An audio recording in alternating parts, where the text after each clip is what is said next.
Drinking alcohol, smoking, and drug use are harmful to health. It was a frigid January evening in Elmridge, a sleepy town nestled in the shadow of snow-dusted hills, when Detective Sarah Quinn's phone shattered the silence of her cramped office.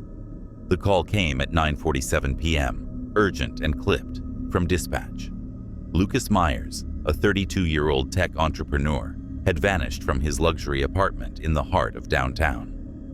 The details were sparse but chilling. Front door locked from the inside. No signs of a struggle. His phone abandoned on the kitchen counter, buzzing with unread messages. The last one, time-stamped 2:17 a.m., read, "You shouldn't have dug deeper." Sarah arrived at the scene under a sky heavy with the threat of snow. The apartment was a sleek, modern fortress of glass and steel, perched on the top floor of Elmridge's only high-rise. Inside, the air was stale, heavy with the scent of untouched food. A plate of seared steak and roasted vegetables sat cold on the dining table, next to a half-full glass of red wine, its surface undisturbed. The silence was oppressive, as if the room itself was holding its breath. Sarah's instincts, honed over 15 years on the force, told her this wasn't a simple missing persons case. Something was terribly, irrevocably wrong. Lucas Meyers was no ordinary man. A prodigy in cybersecurity and artificial intelligence, he'd built a tech empire by his late 20s, specializing in encryption software that governments and corporations alike relied on. His public persona was polished, charming, reserved, untouchable. No known enemies, no recent business disputes, no history of mental instability. To the world, he was a golden boy. But Sarah, with her sharp eye for the cracks beneath perfect facades, knew better than to trust appearances. People like Lucas didn't just vanish without a reason. The investigation began methodically. Sarah's team swept the apartment for clues. No fingerprints out of place, no signs of forced entry, no traces of blood. The only anomaly was Lucas's laptop, a custom-built machine secured with 3 layers of military-grade encryption. It took Ravi Patel, the precinct's tech specialist, and Sarah's trusted ally, 2 sleepless days to crack it. What they found inside turned the case upside down. Buried behind firewalls, dummy files, and labyrinthine code was a folder labeled Inferno. It wasn't a project pitch or a business proposal. It was a digital Pandora's box. Surveillance videos showed high-ranking officials in clandestine meetings. Audio recordings captured hushed conversations about neutralizing threats and securing compliance.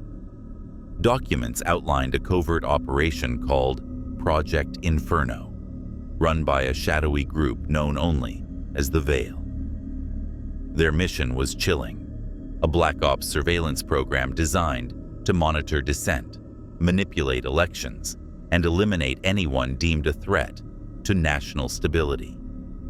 Names of powerful figures, senators, CEOs, even law enforcement brass, were implicated.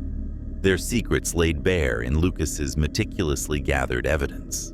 Sarah's pulse quickened as she scrolled through the files. This wasn't just a conspiracy. It was a machine, vast and ruthless, operating in the shadows of power. Lucas had stumbled onto something that could topple empires, and it had cost him everything. She took the evidence to her superior, Chief Alan Monroe, a gruff veteran with a reputation for playing by the book. His office, cluttered with commendations and coffee-stained reports, felt like a sanctuary as she laid out the findings.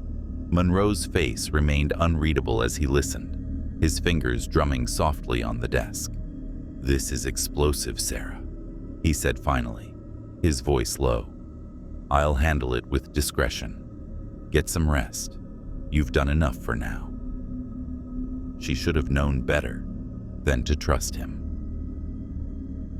The next morning, the files were gone. Wiped from the precinct's servers, the laptop's drive scrubbed clean. Monroe was conveniently on an indefinite leave of absence. His office locked, his phone unanswered. Sarah's gut twisted. The conspiracy wasn't just real. It was alive, watching, and it had tendrils in her own precinct. She pushed forward alone, her resolve hardening. But the deeper she dug, the more her world unraveled. Friends stopped returning her calls. Her car was tailed by an unmarked sedan with tinted windows. For 3 nights, a man in a black hoodie stood across from her apartment, his face obscured, his presence a silent warning. Sarah's sleep became fragmented, her dreams haunted by Lucas's last text. "You shouldn't have dug deeper." Then came the package, slipped under her door in the dead of night. No return address, just a plain envelope containing a flash drive and a handwritten note. "If you're reading this, I'm probably dead. LM." The drive held a video, recorded in a dimly lit room. Lucas's face filled the screen, pale and drawn, his eyes darting as if expecting someone to burst through the door. "I found something I wasn't supposed to," he said, his voice steady but laced with fear. "Project Inferno. It's bigger than you can imagine. They're watching everyone, controlling everything.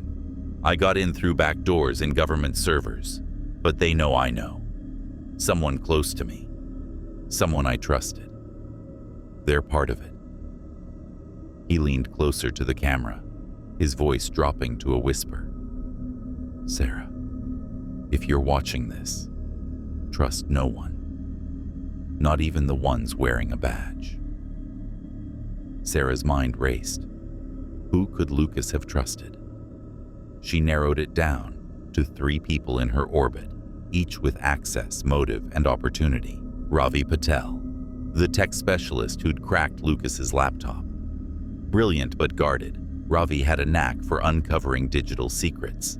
Had he seen something in the files that turned him?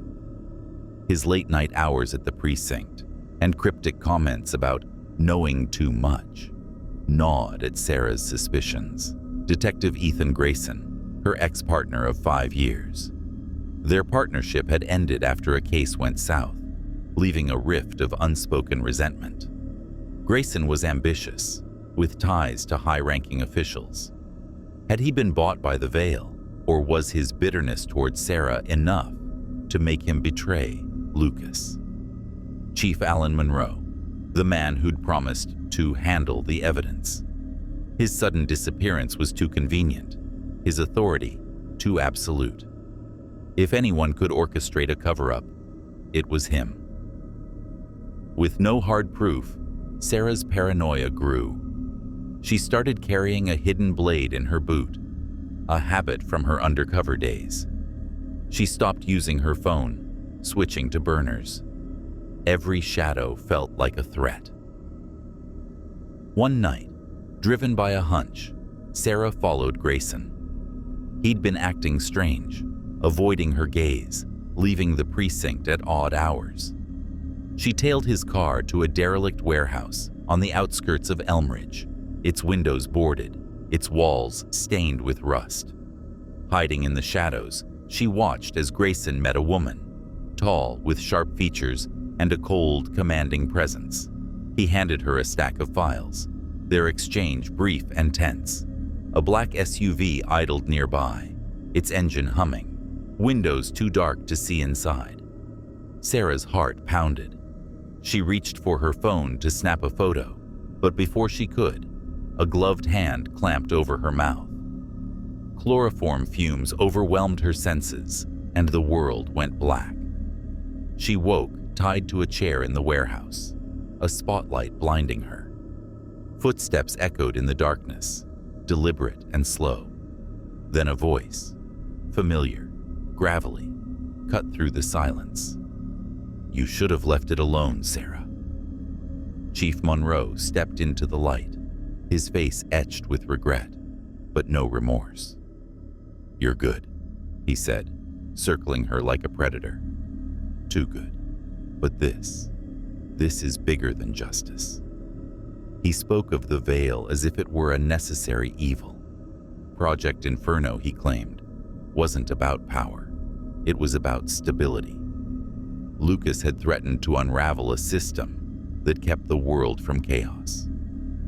He thought he was a hero, Monroe said, his voice cold. But he was a traitor. And you, Sarah, you still have a choice.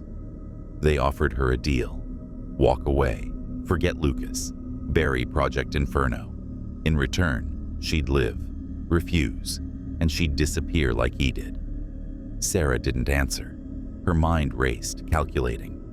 As Monroe leaned closer, she seized her chance. With a sudden jerk, she headbutted him, pain exploding in her skull.